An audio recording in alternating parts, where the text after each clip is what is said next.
मार्च माह का अंतिम सप्ताह कन्या राशि के लोगों के लिए कैसा होने वाला है। जय माता दी दोस्तों, आप सभी का स्वागत है हमारे YouTube चैनल अमृता एस्ट्रो में। और इस वीडियो में मैं बात कर रही हूं 24 मार्च से 30 मार्च तक के कन्या राशि फल के बारे में। देखिए, इस सप्ताह में कई बड़े ग्रह नक्षत्रों की स्थितियों में बदलाव होने वाला है और इस सप्ताह में ही साल का पहला सूर्य ग्रहण भी रहेगा, जिसके बाद नया वर्ष हिंदू वर्ष के हिसाब से नया साल प्रारंभ होगा। तो कई सारी स्थितियों की परिवर्तन की यहाँ जो बातें हैं वो होने वाली हैं। 29 मार्च एक ऐसा दिन है जब शनि देव 30 वर्ष के बाद अपना एक पूरा चक्कर करके मीन राशि में प्रवेश करेंगे और मीन राशि काल पुरुष की कुंडली में 12वां भाव यानी कि अंतिम राशि होती है। यानी कि जो एक पूरा चक्र है उसको करने के लिए ये 30 वर्ष के बाद एक बार फिर से इनका गोचर होगा और ये दिन सूर्य ग्रहण का दिन भी है और इस दिन अमावस्या तिथि भी है। तो कई सारी चीजें एक दिन होना, एक ही राशि में 6 ग्रहों का एक साथ होना, षडग्रही और पंचग्रही योग का निर्माण होना, ये बहुत अधिक प्रभावशाली रहने वाला है। देखिए, मंगल मिथुन राशि में है, वृषभ राशि में गुरु बृहस्पति हैं और बाकी तो जो 5 ग्रह हैं वो एक साथ पहले से ही हैं। सूर्य, बुध, शुक्र, राहु, शनि यहां आ जाएंगे, चंद्रमा यहां आ जाएंगे। कब? 29 मार्च के दिन। तो इससे कई तरह के योगों का निर्माण होगा। बुधादित्य योग बना, लक्ष्मी नारायण योग बना, पंचग्रही षडग्रही योग बना, पिशाच योग बना, ग्रहण योग बना।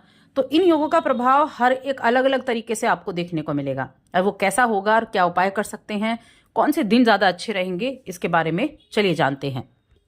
बस एक छोटा सा निवेदन है कि चैनल पर पहली बार आए तो सब्सक्राइब जरूर कर लें।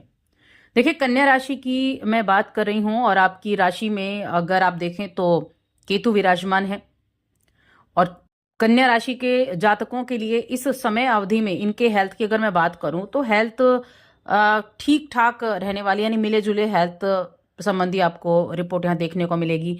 कुछ पेट संबंधी दिक्कतें ज्यादा देखने को मिल सकती हैं, गैस हो गई, एसिडिटी हो गई, इस तरह की चीजें आपको देखने को मिलेंगी। हालांकि थोड़ी सी भी सावधानी बरतेंगे तो उसमें आपको राहत भी मिलेगी।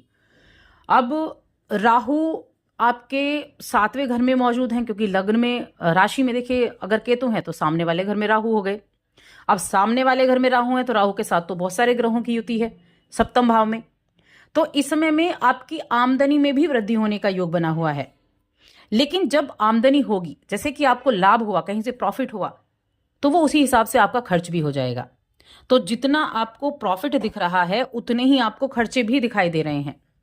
तो इसकी वजह से आपको थोड़ा सा ध्यान रखना होगा। कहीं ना कहीं से ऐसा खर्च निकल कर आ जाएगा कि आपको देखना पड़ेगा कि पैसा आया और हाथ से चला भी गया। तो इस अवधि में आपको थोड़ा सा ध्यान देने की जरूर आवश्यकता है। कन्या राशि के जातकों के लिए संतुलन बनाकर रखना है, कार्य क्षेत्र में भी संतुलन बनाकर रखना है और पेशेंस बनाकर रखना है। सतर्कता बरतनी होगी सब, और खासतौर से बिजनेस करने वाले लोगों के लिए काफी सावधानी रखनी है। बिजनेस करने वाले लोगों के लिए अब कुछ अच्छी चीजें हैं, ऐसा नहीं सारी बुरी चीजें हैं। कोई रिश्तेदार घर में आ सकता है, मन प्रसन्न रहेगा, फैमिली आपकी फिर एक अच्छे से माहौल को एंजॉय कर पाएगी कन्या राशि के जातकों के लिए। और साथ में आपका जो कम्युनिकेशन है उससे आप अपनी कम्युनिकेशन स्किल से लोगों को प्रभावित भी कर पाएंगे। आपकी सोच बड़ी कूटनीतिक सोच होगी, जिससे आप अपने आसपास के लोगों से अपने अच्छा परिचय कराना, कुशलता से चीज़ों को संभालने की कोशिश करना, ये चीज़ें रहेंगी। साथ में अपनी बातचीत के जरिए किसी डील वगैरह को भी आप ले सकते हैं, बेहतरीन अवसर है। और किसी पार्टनरशिप में है तो थोड़ा रणनीति की तरफ ध्यान देना है, विचारों में तालमेल बनाकर रखना है। पार्टनरशिप में बिजनेस कर रहे हैं तो सावधानी रखें, 7वां भाव पार्टनरशिप का भी है, तो इसलिए थोड़ा सावधानी रखें, क्योंकि कई सारे ग्रहों का एक साथ वहां होना आपकी छोटी छोटी बातों पर तुनक मिजाजी हो सकती है। अब अपने व्यापार को बढ़ाने के लिए एक मजबूत नींव तैयार करके चलें। अपने जो संवाद हैं उनको स्पष्ट रखें, जब भी आप अपने काम का बेहतर परिणाम भी प्राप्त कर पाएंगे, अच्छे रिजल्ट प्राप्त कर पाएंगे अपने कामकाज के जरिए। बाकी ऐसा नहीं है कि व्यापार में आपको उन्नति नहीं होगी, व्यापार ठीक भी चलेगा। आपकी मेहनत रंग भी लाएगी, काबिलियत के बल पर आपको सफलता भी मिलेगी। नौकरी के मामले में आपको थोड़ा ज़्यादा भागदौड़ भी करनी पड़ सकती है और व्यस्त भी रहेंगे इस सप्ताह में। आप काफ़ी भागदौड़ करनी पड़ेगी, काफ़ी व्यस्त भी आप रह सकते हैं। और सेहत में तो मैंने कहा ही आपको थोड़ा सा ध्यान रखना है। वाहन सावधानी पूर्वक आपको चलाने की आवश्यकता होगी कि वाहन को सावधानी पूर्वक चलाएं। और देखिए कई बार क्या होता है कि कन्या राशि की बात करी हूं मैं, केतु वहां विराजमान है, सप्तम में सूर्य बैठे हैं, बुध बैठे हैं, शुक्र बैठे हैं और राहु बैठे हुए हैं। तो इसकी वजह से अपने मन में किसी बात को लेकर थोड़ा दुविधा हो सकती है, कामकाज को लेकर। तो थोड़ा सा ध्यान यहाँ जरूर रखना होगा। किसी भी तरह की ऑफिस में मन ना लगना, कामकाज में ये रह सकता है। मन में कुछ बातों को लेकर दुविधा रह सकती है। कहने का मतलब है कि एकाग्र नहीं हो पाएंगे। एकाग्रता रखने के लिए मेडिटेशन करना बहुत ज़रूरी है। अपने मन को केंद्रित करने के लिए थोड़ा मेडिटेशन, योग का सहारा लेंगे तो फोकस कर पाएंगे। और स्टूडेंट्स के लिए खास तौर से, क्योंकि उनको इस मेहनत करने की आवश्यकता है। कुछ अच्छे प्रोजेक्ट्स मिल सकते हैं, कुछ अच्छे सोसाइटी वगैरह में कुछ कर दिखाने का, अपनी स्किल्स का बेहतर प्रदर्शन करने का अवसर मिल सकता है। तो अपने आप को थोड़ा मेडिटेट करना शुरू करें ताकि अपने फोकस को आप बढ़ा सकें, क्योंकि ये समय है जब आप संघर्ष से कामों को कर पाएं, अहंकार मन पर ना आए। क्योंकि जितने भी प्लैनेट्स यानी कि 5 ग्रह अगर आपके सप्तम में बैठेंगे तो सबकी दृष्टि आपकी राशि पर होगी। अब सबकी दृष्टि राशि पर होगी, राहु दिखेगा, सूर्य दिखेगा और साथ में शुक्र भी, बुध भी। तो मन में अहंकार आ सकता है, अहंकार हावी हो सकता है। तो उस चीज को थोड़ा अवॉइड करने की कोशिश करें। स्टूडेंट अपने पेरेंट्स से किसी तरह का सपोर्ट ले सकते हैं पढ़ने के लिए। आपके टीचर्स हैं, आपके शिक्षक हैं, उनसे सपोर्ट ले सकते हैं। तो उनका सपोर्ट आपके लिए बेहद अच्छा रहेगा।